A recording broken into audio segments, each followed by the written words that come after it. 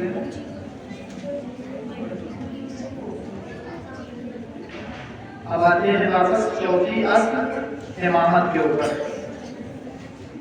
امامت اور امامت کی ضرورت۔ جس طرح اصول دین میں ہمیں توحید، عدالت، نبوت اور قیامت کو ماننا ہے، اسی طرح ایک اصل ہے امامت۔ ذکر کر چکا ہوں پہلے بھی کہ امامت اصول دین میں نہیں بلکہ اصول مذہب میں ہے، اور اس میں جتنے بھی فرقے مسلمانوں کے درمیان پائے جاتے ہیں اختلافات بہت سے امامت کے موضوع پہ۔ کچھ امام کا انتخاب مانتے ہیں، کچھ امام کو انتخاب مانتے ہیں کہ پیغمبر جس طرح سے پیغمبر اللہ کی جانب سے بنائے گئے ہیں اسی طرح پیغمبر کو حق ہے کہ وہ اپنے بعد کسی کو امام یا رہنما معین کرے۔ امام کا معنی کیا ہے؟ امام کی تعریف،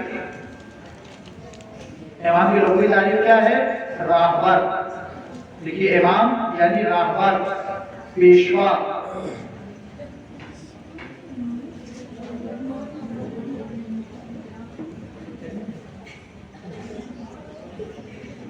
امام یعنی راہبر یعنی پیشوا۔ اور اسلام میں امام کی تعریف کیا ہے؟ شیعوں کے عقائد کے لحاظ سے نبی کے بعد، شیعوں کے عقائد کے لحاظ سے نبی کے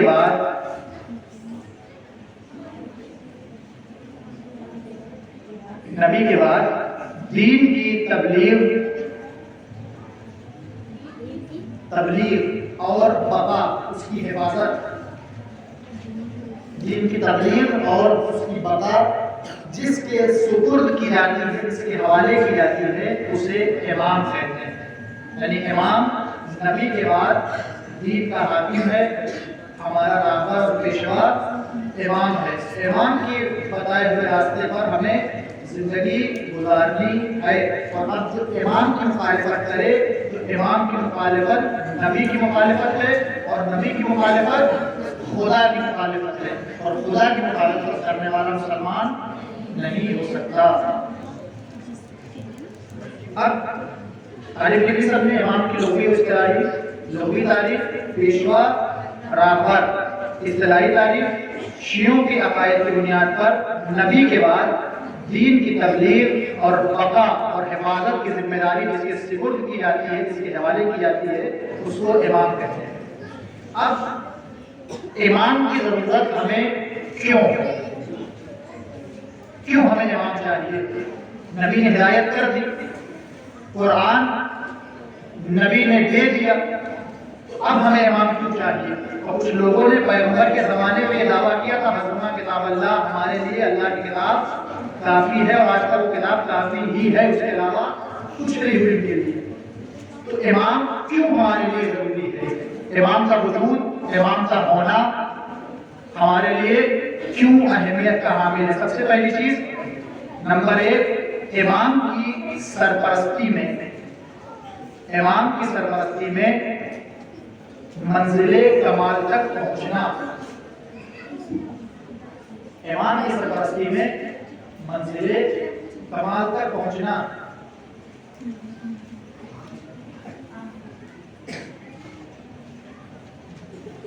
اللہ نے انسان کو لکھنا نہیں، اللہ نے، دیکھیے ایک چیز پہلے واضح کرتے ہیں کہ اگر کوئی چیز آپ سے لکھنے سے چھوٹ جائے اور نہ لکھ پائے تو الحمدللہ دو چینل پہ یہ پروگرام ریکارڈ ہو کے بعد میں یوٹیوب پہ اپلوڈ ہوتا ہے۔ تھوڑا سا وقت نکال کے اگر آپ لوگ امتحان سے پہلے ایک بار اس چیز کو دیکھ لیں تو آپ کے لیے آپ کی تیاری بھی ہو جائے گی، اور جو آپ نے نہیں لکھا ہے وہ بھی آپ لکھ لیں گے۔ صلوات پڑھے بر محمد والے محمد۔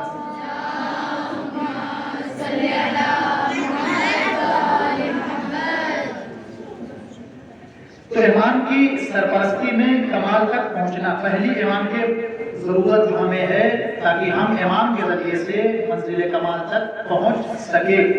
اب انسان اعتراض کر سکتا ہے کہ اللہ نے ہم کو عقل دی ہے، ہم صاحب عقل ہیں، ہم خود یہ فیصلہ کر سکتے ہیں کہ ہم کو کیا کرنا ہے اور کیا نہیں کرنا ہے۔ اور تاریخ میں ایسا ہوا، کچھ لوگوں نے جب پیغمبر نے کہا کہ لاؤ کاغذ اور قلم، میں تمہارے لیے ہدایت کے راستے لکھوں، انہوں نے کہا ہمارے لیے اللہ کی کتاب کافی ہے، ہم کو اور کچھ نہیں جاننا، ہمیں اور کچھ نہیں معلوم کرنا، ہمارے لیے اللہ کی کتاب کافی ہے۔ لیکن خود قرآن مجید بنا مفسر کے کافی نہیں ہے، اور قرآن مجید کی تفسیر کس کے ذریعے ممکن ہے؟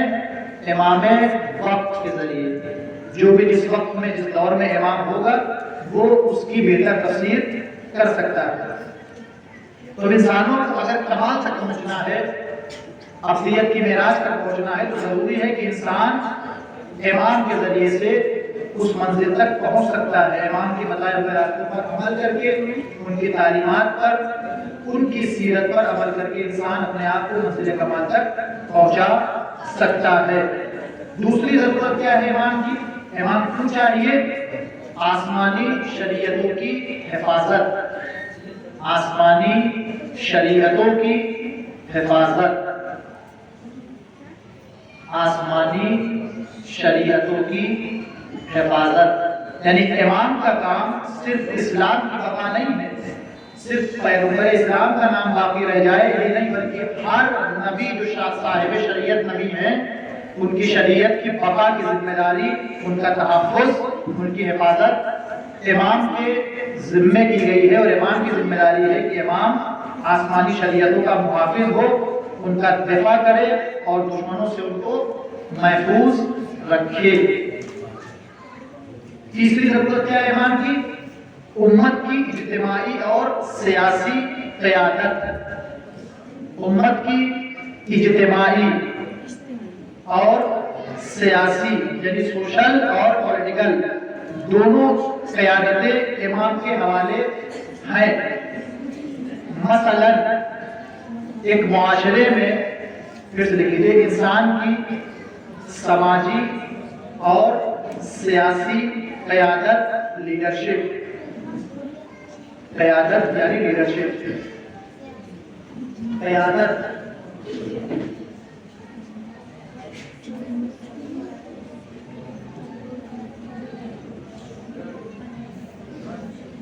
اور یہ انسان کی فطرت ہے کہ انسان کیونکہ ایک اجتماعی مخلوق ہے، معاشرے میں رہتا ہے، سوشل ہے، سماجی ہے، تو وہ اپنی زندگی کو کسی نہ کسی کی لیڈرشپ میں، کسی نہ کسی کی قیادت میں گزارتا ہے۔ جس طرح کا ماحول ہوتا ہے ویسے قیادت اور لیڈرشپ ہوتی ہے۔ چھوٹا سا گاؤں ہے تو پردھان کی لیڈرشپ میں، اس سے اور اوپر بڑھے تو ایم ایل اے اور ایم پی کی لیڈرشپ میں، اور اوپر گئے تو چیف منسٹر، اس سے اوپر گئے تو پرائم منسٹر، اس سے اوپر گئے تو پریزیڈنٹ۔ یعنی ہر انسان فطرتاً نیچرل اپنے آپ کو کسی کی قیادت میں پاتا ہے تاکہ وہ اس کی قیادت میں بآسانی زندگی گزار سکے۔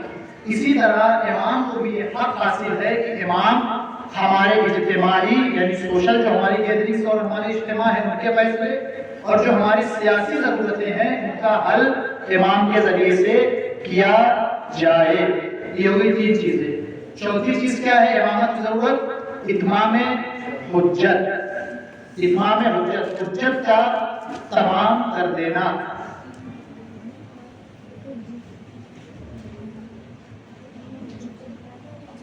اتمام حجت، الف تے میم الف میم، اتمام.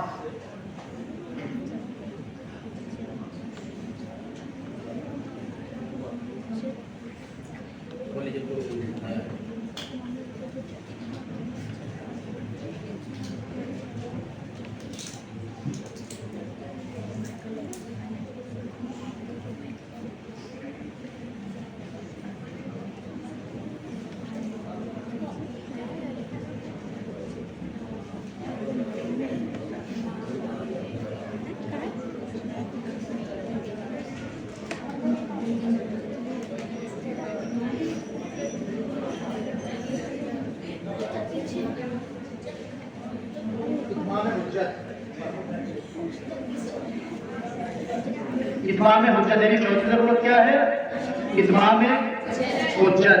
چار ضرورتیں امام کی سرپرستی میں کمال تک پہنچنا.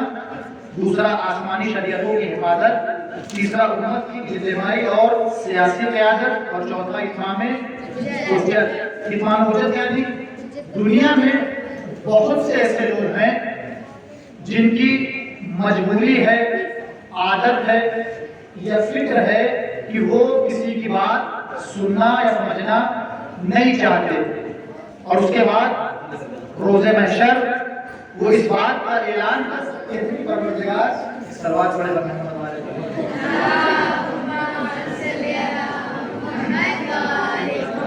روز محشر وہ اعتراض کر سکتے ہیں پروردگار تو نے ہمارے لیے امام کا انتظام ہی نہیں کیا.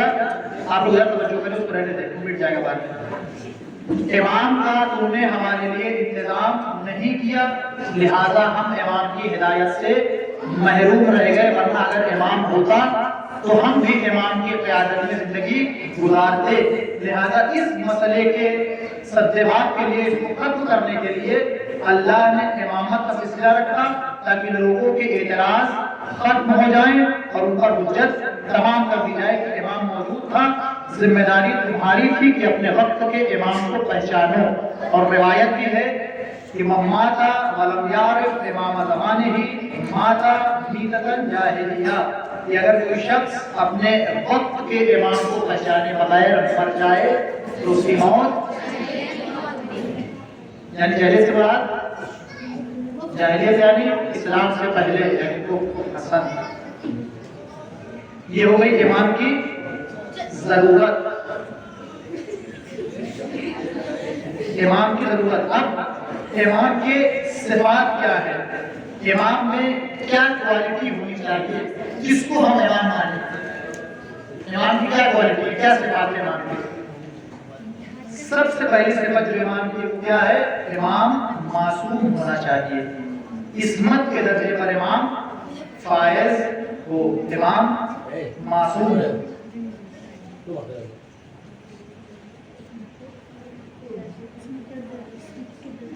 امام کو معصوم ہونا چاہیے. جس طرح سے لکھنا نہیں ہے، جس طرح سے پیغمبر کے لیے ضروری تھا کہ ہدایت کے لیے وہ معصوم ہو، یعنی ان سے کسی قسم کی کسی طرح کی کوئی خطا اور غلطیاں، کوئی لغزش نہ ہو. کیوں؟ اس لیے کہ جو خود گنہگار ہو، جو خود خطا کار ہو، وہ کسی کو راہ راست کی تبلیغ اور ہدایت کرنے کا حق نہیں رکھتا. بے نمازی کسی کو نماز پڑھنے کے لیے کہے اس کا مذاق بنے گا، اس کی بات پر کوئی عمل نہیں کرے گا. ماہ رمضان میں خود کھڑے ہو کر دن میں کھانا کھانے والا یا کام دوسرے انجام دینے والا کسی سے کہے کہ روزہ رکھ لیجئے، اس کی بات پر کوئی عمل نہیں کرے گا. اسی طرح سے اگر امام خود غلطیاں کرے، قائد لیڈر رہبر اگر خود غلطی کرے تو پھر لوگ اس کی بات نہیں مانیں گے. لہذا امام کا ہر غلطی سے پاک ہونا ضروری ہے. اب دیکھیے یہاں پر ایک فکر وجود میں آتی ہے کہ امام معصوم ہے، اس کا یہ مطلب ہے کہ امام گناہ کر نہیں سکتے. ایسا نہیں ہے. ایسا نہیں کہ امام گناہ کر نہیں سکتے. اگر امام گناہ نہ کر سکتے ہوتے تو اس میں امام کا امتیاز کیا ہے؟ جس طرح کے فرشتوں کو اللہ نے صرف اپنی عبادت کے لیے رکھا ہے، نہ انہیں بھوک لگتی ہے نہ پیاس لگتی ہے، دوسری ضرورتیں ہوتی ہیں، وہ فرشتوں کا کام ہے صرف عبادت کرنا۔ لیکن امام کے ساتھ کیا ہے؟ ایسا نہیں کہ امام کو اللہ نے صلاحیت دی کہ امام گناہ کرے، نہیں، کر سکتے ہیں، لیکن وہ اس کی برائی کو اس قدر جانتے ہیں کہ وہ گناہ میں نہیں پڑتے۔ مثلا اللہ نے ہمیں عقل دی ہے، ہمارے سامنے اگر نالی کا پانی بہ رہا ہو، کوئی ہے ہم میں سے جو اٹھا کے اس کو پیے گا؟ کیوں؟ نہیں، ہنسنے کی بات نہیں، کیوں؟ اس لیے کہ ہم جانتے ہیں کہ یہ پانی گندا ہے، یہ پانی نجس ہے، ہم پیے کہ ہمارا نقصان ہوگا۔ اسی طرح امام جھوٹ کی برائیوں سے واقف ہے، غیبت کی برائیوں سے، اس کے نقصانات سے واقف ہے، امام چوری کے نقصانات، اس کی برائیوں سے واقف ہے، لہذا وہ کوئی کام انجام نہیں دے سکتا یا نہیں دیتا ہے جو انسان کو اللہ کی بارگاہ سے دور کر دے۔ لیکن اس کا یہ مطلب نہیں کہ امام انجام نہیں دے سکتا، دے سکتا ہے، لیکن کیونکہ اس کا اللہ پر اعتبار مضبوط ہے لہذا وہ انجام نہیں دیتا۔ اب دوسری دلیل، دوسری صفت کیا ہے امام کی؟ امام کے پاس بے پناہ علم ہونا چاہیے، امام عالم ہونا چاہیے، بلکہ عالم ہونا چاہیے، سب سے زیادہ جاننے والا۔ امام عالم ہونا چاہیے، پہلی شرط امام معصوم ہو، دوسری شرط کیا ہے؟ امام عالم۔ کیوں؟ اس لیے کہ لوگ، معاشرہ، سوسائٹی، سماج امام سے مسئلے دریافت کرتے ہیں، ان سے اپنی زندگی کے حل پوچھتے ہیں، ہر مسئلے میں ان کی نگاہ اپنے امام پر ٹکی ہوتی ہے۔ تو جس کے پاس خود علم نہیں ہوگا وہ دوسروں کو علم کہاں سے دے گا؟ جس کو خود نہیں پتا وہ دوسروں کو کیا بتائے کہ یہ چیز صحیح ہے غلط؟ لہذا دوسروں کو سکھانے کے لیے پہلے خود کا سیکھنا اور جاننا بہت ضروری ہے، ورنہ بنا سیکھے اگر ہم کسی کو سکھانے گئے تو اپنا دین مذہب خراب کریں گے، دوسرے کو کہاں پہنچائیں گے؟ یہ خود ہو جانتا ہے، یہ اس کا پروردگار جانتا ہے۔ لہذا امام کا عالم ہونا بہت ضروری ہے۔ تیسری شرط امام شجاع ہونا چاہیے، امام بہادر ہونا چاہیے۔ امام شجاع ہو یعنی امام جس سوسائٹی، جس سماج، جس معاشرے میں ہو اس میں شجاع ترین شخص ہو، اس لیے کہ اگر کوئی دین، مذہب، شریعت کے خلاف آواز اٹھائے تو امام کے اندر اتنی قوت ہونی چاہیے کہ امام ان کا مقابلہ کر سکے۔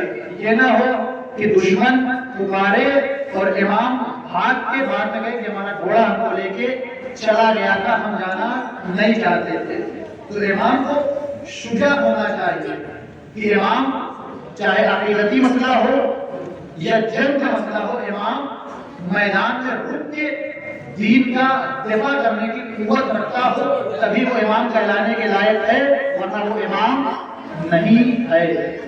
چوتھی شرط کیا ہے؟ زہد اور تقویٰ۔ زہد، زید، ہے، دال۔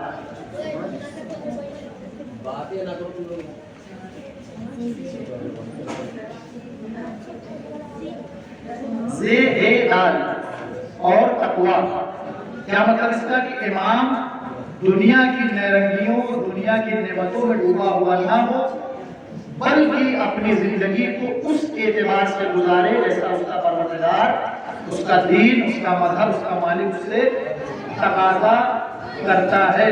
امام کی فکر یہ نہیں ہونا چاہیے مثلا کہ ہمارے پاس اس دور کا سب سے اپڈیٹڈ فون ہو، سب سے بہترین گاڑی ہو، سب سے بڑا گھر ہمارا ہو، نہیں، بلکہ جس چیز میں امام کی ضرورت پوری ہوتی ہو بس وہ امام کے لیے ضروری ہے۔ اور آیت بھی ہے، روایت بھی ہے کہ امام ہر طرح کے دکھاوے اور شو آف سے پاک و پاکیزہ ہوتا ہے۔ اور اگر ہماری زندگی میں دکھاوا اور شو آف ہے تو پھر ہم سمجھیں کہ ہم صرف امامت کا یعنی امام سے محبت کا دعویٰ کر رہے ہیں، امام سے محبت ہمیں نہیں ہے۔ اس صلوات پڑھیں۔